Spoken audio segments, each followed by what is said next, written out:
Okay guys, all done. Now look at the brick. I mean, it just looks like night and day. Completely bright. Look at this.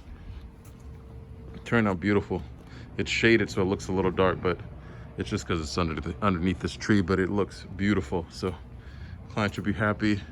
Did that, got all the cobwebs out. That's all gone. Still a little wet, but I mean, just looks great. All the cobwebs are completely gone.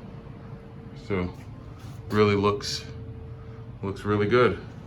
So power washing definitely has its place. So did that. Walkway. Hola, ¿cómo estás? Okay. Screens are down, so we remove the screens so we can clean the windows.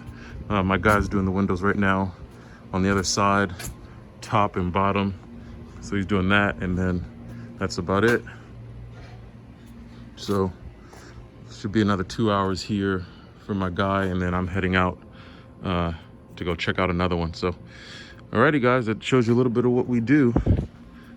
Really diversifying the services so we can be multifaceted, and really don't need a whole lot of people to do it. So anyway, turned out good, and I'll show you guys, I'll see you guys at the next one. Alrighty, see ya.